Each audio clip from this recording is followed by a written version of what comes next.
I was told over and over that I wasn't welcome at any family's event. Mom screamed, "Events are for real family only."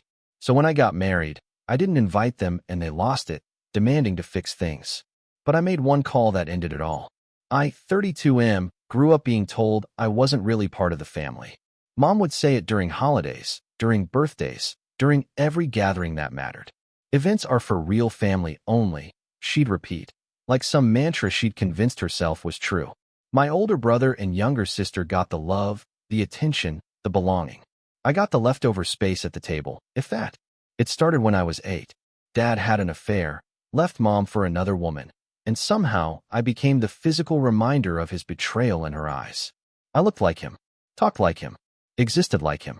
My siblings looked like Mom's side, and that was enough to earn them a permanent place in her heart. I was the outsider in my own home.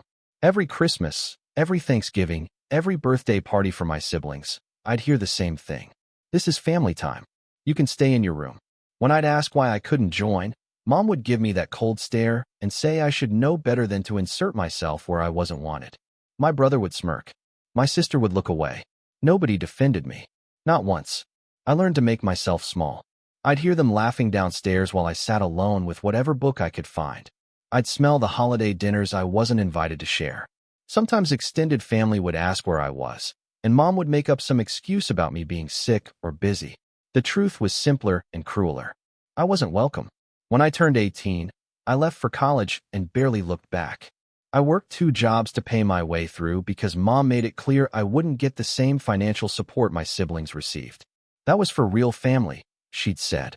I built a life away from them, made real friends, found people who actually wanted me around. The distance helped, but the damage was already done. I carried that rejection like a weight I couldn't shake. Years passed. I graduated, got a decent job in finance, started dating. My siblings would occasionally reach out when they needed something, a loan here, a favor there, but never just to talk. Never to apologize. Mom would call once or twice a year, usually around holidays, asking if I'd be visiting. When I'd say no, she'd act surprised, as if she hadn't spent 2 decades making it clear I wasn't wanted. The cognitive dissonance was stunning. Then I met Sarah. She was brilliant, kind, and the first person who made me believe I deserved to be loved unconditionally. We dated for 2 years before I proposed. She knew about my family situation because I'd been honest from the start. She'd encouraged me to try reconciling, thinking maybe time had changed things. I wasn't optimistic, but I decided to test the waters. I called Mom and told her I was engaged. There was a pause, then a polite congratulations that felt rehearsed. I mentioned we were planning the wedding and asked if she'd like to be involved. She said she'd think about it. That should have been my first clue. When I called back a week later, she said she was very busy with my sister's upcoming baby shower and couldn't commit to anything else right now. Family events took priority, she explained. Real family events. Those words again. After all these years. After everything. Real family. Something shifted in me during that call. I realized I'd been waiting my entire life for her to change, to apologize, to acknowledge what she'd done. But she never would. This was who she was. This was who they all were. And I was done waiting. Sarah and I planned our wedding without them. We chose a beautiful venue, invited friends and colleagues, people who'd actually been there for us. We kept it intimate, about 80 guests. I didn't send invitations to Mom, my brother, or my sister. I didn't call to inform them of the date. I simply proceeded as if they didn't exist, the same way they'd treated me for most of my life. The wedding was perfect. Sarah looked incredible. My best friend from college stood as my best man. Her parents welcomed me with open arms, treating me like the son they'd always wanted. For the first time in my life, I felt like I belonged somewhere. Like I mattered. We danced, we laughed, we celebrated with people who genuinely cared about us. No cold shoulders. No exclusion. No reminders that I wasn't really family. We posted photos on social media the next day. That's when everything exploded. Mom called within an hour of the first photo going up. She was hysterical, demanding to know why she wasn't informed about the wedding. I calmly reminded her that events are for real family only, using her exact words. The line went silent for a moment before she started screaming about how dare I exclude her. How could I be so cruel? How I'd embarrassed her in front of everyone who'd seen the photos. I asked her if she remembered saying those words to me for over 20 years. If she remembered every holiday I spent alone in my room, every birthday where I wasn't welcome at my own family celebrations, every time she chose my siblings over me without hesitation, she claimed she never said those things, that I was misremembering, that she'd always treated me the same as the others.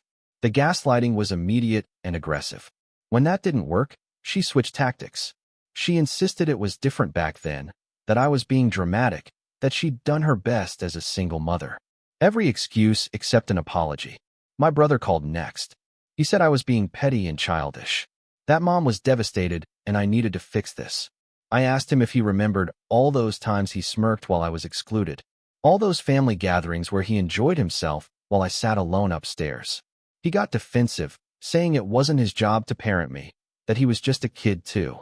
I told him he stopped being just a kid around the same time he started actively participating in my exclusion. My sister sent a long text message. She played the middle ground, saying everyone made mistakes and we should all move forward as a family. She wanted me to apologize to Mom for the hurt I'd caused and suggested we have a family dinner to work things out.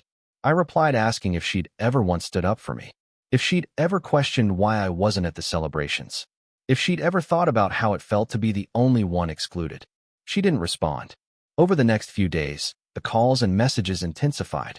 Extended family members started reaching out, most taking Mom's side because they'd only heard her version of events. A few cousins admitted they'd always thought it was strange how I was never around, but assumed I was busy with school or work. They believed Mom's excuses without question.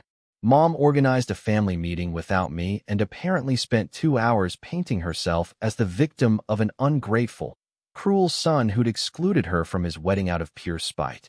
My siblings backed her story. The narrative being spread was that I'd always been difficult, always pulled away from family, always refused to participate despite their best efforts to include me. The revision of history was breathtaking. Suddenly, I was the problem child who'd rejected them, not the child they'd systematically excluded for 2 decades. The gaslighting had gone collective. Sarah's parents saw how this was affecting me and suggested we simply block them all and move on. They weren't wrong, but something in me needed resolution. Needed them to face the truth. I'd spent too many years being silenced, being erased, being told my reality wasn't real. I wasn't going to let them rewrite history now. I decided to make one call. I contacted my aunt on Dad's side, someone I'd stayed in touch with over the years. She was one of the few people who knew the full story because she'd witnessed some of it firsthand during her visits. She'd tried to intervene a few times when I was younger, but Mom had cut off contact with Dad's entire family after the divorce, making visits rare. I asked her if she'd be willing to write down what she remembered and send it to the extended family who'd been contacting me. She said she'd do better than that. She still had old home videos from various family gatherings, footage she'd taken during her visits. Videos that showed the dynamic clearly. Me being excluded while my siblings participated. Mom's cold treatment. The empty chair at holiday tables where I should have been sitting. She compiled the footage in her written account, then sent it to every family member who'd been involved in the recent drama. She included timestamps, dates, specific incidents. She didn't editorialize or take sides. She just presented the facts as she'd observed them, supported by video evidence that couldn't be disputed or rewritten. The response was immediate. Several family members reached out to apologize for believing Mom's narrative without question. A few admitted they'd suspected something was wrong, but hadn't wanted to get involved in what they thought was a private family matter. Others stopped contacting me entirely, presumably because they didn't know what to say when confronted with evidence that contradicted everything they'd been told. Mom called again, this time even more hysterical. She accused me of trying to destroy the family, of airing private matters to people who had no business knowing. I asked her why the truth was so destructive if she'd done nothing wrong. Why video evidence of her own behavior was somehow unfair. She couldn't answer that. Instead, she fell back on the same excuse she'd used before. She was doing her best. She was hurt by the divorce. She didn't mean it the way it looked. I told her intent didn't erase impact. That doing your best doesn't excuse doing harm. That being hurt doesn't give you the right to hurt others, especially your own child.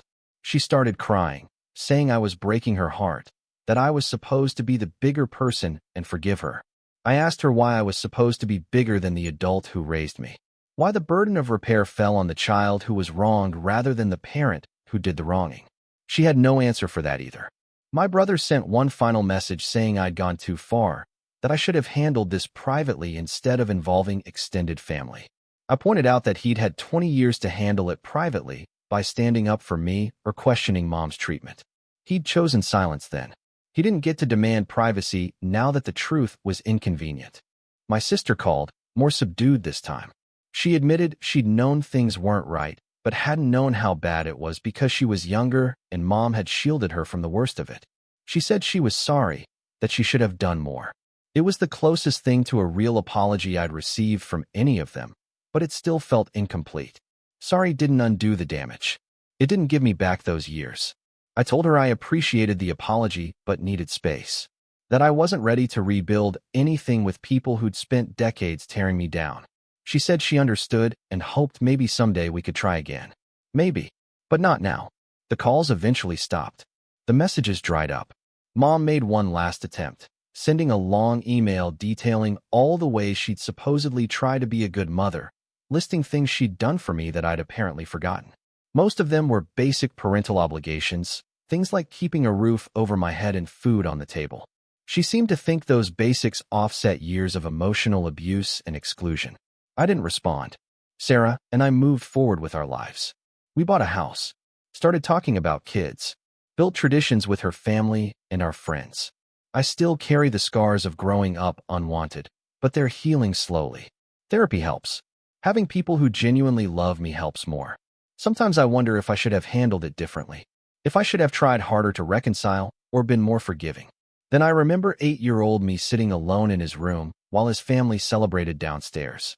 I remember every holiday, every birthday, every reminder that I wasn't real family. I remember Mom's cold eyes and that phrase she repeated like a weapon. Events are for real family only. I gave them exactly what they taught me. I treated them the way they treated me. I excluded them the way they excluded me. And when they demanded to be included, demanded I fix what they'd broken, I made one call that exposed the truth they'd tried to bury. Some people think I was too harsh. That family deserves forgiveness regardless of what they've done. But those people didn't grow up being told they weren't really family. They didn't spend their childhood as an outsider in their own home. They don't understand that forgiveness without acknowledgement is just letting abuse continue under a different name. Mom never apologized. Not really. She never acknowledged what she'd done or took responsibility for the damage she'd caused. She just wanted me to pretend it never happened so she could maintain her image as a good mother. But I wasn't willing to sacrifice my truth for her comfort anymore. The last I heard, Mom tells people we're estranged because I hold grudges and won't let go of the past. She's partially right. I do hold grudges.